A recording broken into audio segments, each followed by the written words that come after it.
मान सम्मान स्वाभिमान की लड़ाई में ठाकुर पूरण सिंह के साथ है। अपने आप तैयारी नौकरी करे 5 साल मुख्यमंत्री भी, और जो युवा है वे 4 साल में। जब उत्तर प्रदेश में एक भी सीट नहीं हुआ करती थी तब से क्षत्रिय समाज इसके साथ है। आज लोगों ने, हजारों लोगों ने इस्तीफा सौंप दिया भाजपा को। आज से भाजपा की बाय बाय। मोदी जी थारे राज में हमारी मुंजी बिक गई ब्याज में। मोदी जी थारे राज में जहाँ भी कहीं बीजेपी के कैंडिडेट को जो कैंडिडेट हरा रहा होगा हम सब। 2024 का जो लोकसभा चुनाव है उसकी सरगर्मियां तेज हो गई है। 19 अप्रैल को पहला चरण है मतदान के लिए और 19 अप्रैल को ही मुजफ्फरनगर लोकसभा क्षेत्र में भी जो है चुनाव होना है। संजीव बालियान एक तरफ खड़े हुए हैं और हरेंद्र मलिक दूसरी तरफ खड़े हुए हैं। संजीव बालियान भाजपा से हैं और हरेंद्र मलिक गठबंधन के प्रत्याशी हैं। ऐसे में जो क्षत्रिय समाज है उस समाज ने, राजपूताना समाज ने मोर्चा खोल दिया है भाजपा के खिलाफ। और जो ये नारा दिया गया था अब की बार 400 पार, तो अब की बार का 400 पार का जो नारा है उसको तो खत्म कर दिया गया है। 400 पार का नारा तो खत्म है। अब क्या नारा दिया गया है? 400 पार नहीं, अब की बार बेटा धार होएगा। अच्छा, अब की बार बेटा धार है भाई, आर पार करता है। ये जो अब की बार आर पार कर देंगे जी। 80 सीट यूपी की 80 सीट ये बना समस्त सवर्ण समाज के युवा 22 वर्ष में बूढ़े बना दिए गए ना। ये खाट फेंकेंगे 70 साल के नौजवानों को इन्हें। भाई मान सम्मान स्वाभिमान की लड़ाई में ठाकुर पूरण सिंह के साथ है। जहाँ उनका पसीना गिरेगा वहाँ हर राजपूत का खून गिरेगा। हाँ भाई तानाशाही का विनाश कर देंगे, जितनी भी तानाशाही चला रखी है भाजपा सरकार ने। आज जो ये महापंचायत हुई है यहाँ से जो है संजीव बालियान को भी वोट ना देकर हरेंद्र मलिक को वोट देने की बात हुई है। कितने सहमत है? बहुत ज्यादा सहमत है। पूर्णतः समाज उसके साथ है और उसे हराने के लिए एक साथ भाई अपने आप तैयारी नौकरी करे 5 साल मुख्यमंत्री भी, और जो युवा है वे 4 साल में जो आप ट्रेलो खड़े बुढ़े के सामने वहां 4 साल में ही। 2013 में खेड़ा में महापंचायत हुई, उसका परिणाम सामने आया। अब इतिहास ने अपने आप को दोबारा दोहराया है। अब दोबारा रिजल्ट सामने आएगा। जब 1982 में भाजपा पहली बार पार्टी बनी, जब ये एक सीट को तरसती थी। उत्तर प्रदेश में 80 लोकसभा सीटें, जब उत्तर प्रदेश में एक भी सीट नहीं हुआ करती थी तब से क्षत्रिय समाज इसके साथ है। तब से खेड़ा गांव में तब हुई थी पंचायत। आज पंचायत दोबारा हुई है। आज का क्या निर्णय निकल के आया और किस तरीके से क्षत्रिय समाज और राजपूत समाज इसका समर्थन करता है? देखिए, आज वही निर्णय हुआ है जो 7 तारीख को ननौता की महापंचायत में हुआ था। आज वही निर्णय हुआ है जो गुजरात की भूमि पर हुआ है। आज वही निर्णय हुआ है जो हर क्षत्रिय के मन में है। आज राजपूत समाज ने वो कर दिखाया जो इस भारत के अंदर कांग्रेस नहीं कर पाई, आम आदमी पार्टी नहीं कर पाई, समाजवादी पार्टी नहीं कर पाई। बहुत बड़े जो राजनीतिक दल हैं वो भी अपने आप को बोना महसूस कर रहे थे इस भारतीय जनता पार्टी के आगे, लेकिन इन्होंने गलत जगह पंगा ले लिया किनसे? जिन्होंने इसे खड़ा करा, राजपूतों से। और आज आप स्थिति ये देख लो पूरे भारत के अंदर, मतलब ये जो 400 पार का नारा है ना, तो हमें तो ऐसा लग रहा है कि सरकार बनाने के लिए किसी न किसी राजनीतिक दल की सहायता इस बार भारतीय जनता पार्टी को लेनी पड़ सकती है। आज भाजपा के जो पदाधिकारी थे ना, जैसे अनिल खेड़ा थे और बहुत, मैं भी जिला महामंत्री हूँ भाजपा का मेरठ का। आज लोगों ने, हजारों लोगों ने इस्तीफा सौंप दिया भाजपा को। आज से भाजपा की बाय बाय। पूरे भारत में है, पूरे भारत में का नारा चल रहा था। अब की बार 400 पार हमारा नारा ये है। अब यहाँ से पंचायत ने बात साबित कर दिया, आप बहुमत को भी टच नहीं कर पा रहे हो। आज की पंचायत ने जो निर्णय निकल के आएगा, आपका नारा चल रहा था 400 पार, या आपके चैनल के माध्यम से, ये आपका भी चैनल है और चैनलों के जो अब तक आंकड़े दिखा रहे थे, यूपी में 78, 79, 77, आपके ही आंकड़े 40 नीचे चले गए, 40 से नीचे। और आज की पंचायत के बाद ये 30 क्रॉस नहीं होंगे। मुजफ्फरनगर सीट का मैं पूछता हूँ। 8 बजे हार जाएगी, सुबह 8 बजे हार जाएगी। 8 बजे पानी नहीं मांगना, घर से बाहर नहीं निकलना। जमानत जब्त हो जाएगी, हारने पारने का तो पता नहीं। जमानत जब्त। मोदी जी थारे राज में, मोदी जी थारे राज में हमारी मुंजी बिक गई ब्याज में। मोदी जी थारे राज में यहाँ रिक्शा तक के पैसे ना, हमारे रिक्शा तक के पैसे ना, और तुम घूमो हवाई जहाज में। मोदी जी थारे राज में यहाँ दवाई तक के पैसे ना, ये गरीबत की बता रहा आपको बात।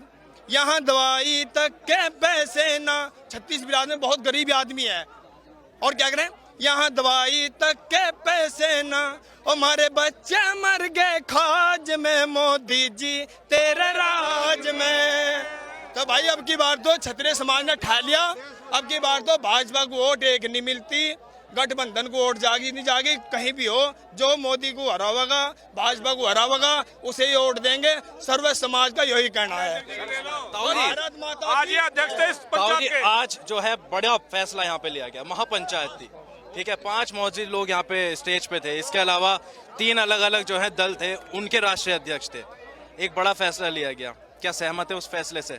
आप बहुत बुजुर्ग हैं, बहुत आपने सरकारें भी देखी हैं, क्या कहना चाहेंगे राजपूत समाज की तरफ से, और कैसा है ये फैसला है और इसको किस तरीके से लेते हैं और युवाओं तक कैसे पहुंचाएंगे? पहले तो आपका बहुत बहुत धन्यवाद, बधाई। ये फैसला लेना एक मजबूरी बनेगी समाज की। इस समाज को तो फैसले लेने की आदत ही नहीं रही थी, इन्हें तो सब फैसले दूसरों के ऊपर छोड़ रखे थे। लेकिन जब सिर पर पानी उतर गया इस समाज के, अरे भाई रियासत देगा, अखंड भारत का निर्माण हमने करा, क्या हुआ? उस टाइम लगभग 70% सांसद राजपूत थे जिस टाइम ये आरक्षण लगा, लेकिन हमने जिक्र नहीं करा आरक्षण का। क्यों नहीं करा? अरे चलो भाई दूसरे लोगों का आरक्षण के लारे गुजारा हो जाएगा, हमारा तो हो ही रहा। जमींदारा खत्म हुआ जब हमने जिक्र नहीं करा, सीलिंग आई जब हमने जिक्र नहीं करा, चाहे हमारे खिलाफ कुछ भी रहा कि सरकार ने हमें कुछ दिया तो है नहीं सिवा लेने के। आखिर में 2017 में ही हरिजन एक्ट लगा दिया, उसके बाद भी हमें कोई परेशानी नहीं हुई। क्यों नहीं हुई? अरे जो गलती करेगा उसे सजा मिलनी चाहे वह हरिजन एक्ट से मिले चाहे कहीं से मिले। अपराधी के अपराध को कभी क्षमा नहीं होना चाहिए, हमने जिक्र नहीं करा।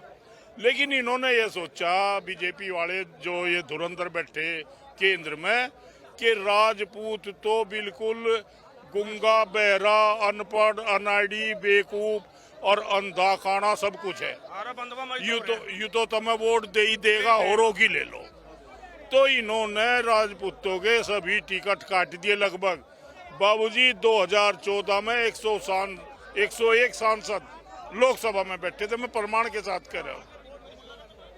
फिर 2019 में 80 सांसद राजपूत लोकसभा में थे। इन्होंने सोचा, कहने का इनके तो पत्ते काटो और को टिकट दो, और की वोट लेनी है तो सारे वोटर हैं ही, तो इनका कुल 26 रखे। चलो फिर भी हमें कोई परेशानी नहीं हुई। अरे इतिहास हमारा चोरी लग गया हो, बहु बेटियों के प्रति अब सब ये बीजेपी वाले हमें लग गए कहन। अच्छा, तो ये बीजेपी वाले अब सब हमें लग गए कहन, तो सिर पर को पानी फिर गया। इस सिर पर को पानी फिरने से पंचायतों का दौर शुरू हुआ, पंचायतों का दौर शुरू हुआ। और धन्यवाद करता हूं मैं अपनी युवा पीढ़ी का। अरे यार ठहर जा यार, मैं धन्यवाद अदा करता हूं अपनी युवा पीढ़ी का। मुझे कोई भरोसा नहीं था कि राजपूत इकट्ठे होंगे, मेरा सारा जीवन जा लिया राजपूतों के साथ रहते हुए। लेकिन धन्य है हमारी युवा पीढ़ी जिसने ये ननौते की पंचायत करी, और ये ननौते की पंचायत से पूरे देश का युवा छतरी जाग गया। और युवा छतरी के जागने से चाहे ब्राह्मण हो, चाहे वैश्य हो, चाहे ये त्यागी हो, जितने भी दूसरी बिरादरी का युवा है वो इस युवा के साथ लग के, और इस बीजेपी के जो गलत नीतियों के कारण नाराजगी है, उसकी वजह से ये निर्णय ले लिया कि जहां भी कहीं बीजेपी के कैंडिडेट को, जो कैंडिडेट हरा रहा होगा, हम उसे वोट करेंगे। ये जो बड़ा फैसला है आज इस स्वाभिमान महापंचायत से लिया गया है, जो क्षत्रिय समाज है उसने यहाँ पे ऐलान कर दिया है कि इस बार का जो 2024 का लोकसभा चुनाव होगा वो भाजपा के लिए एक निर्णायक चुनाव साबित हो सकता है। और किस तरीके की भूमिका अब क्षत्रिय समाज निभाने वाला है वो 19 अप्रैल को पहले चरण में और 26 अप्रैल को दूसरे चरण में, इसके बाद जो बाकी चरण है उन सब में दिख जाएगा। और 4 जून को जो फैसला सामने निकल कर आएगा उसमें आर या पार की लड़ाई क्या सामने आती है, या फिर एक बार फिर से भाजपा बहुमत बनाती है, ये एक बड़ा सवाल है। वीडियो जर्नलिस्ट राजेश शर्मा के साथ प्रत्युष शर्मा, श्रेष्ठ यूपी, मेरठ। उत्तर प्रदेश की हर खबर से अपडेट रहने के लिए श्रेष्ठ यूपी को करें सब्सक्राइब, बेल आइकन दबाएं और देखते रहें श्रेष्ठ यूपी।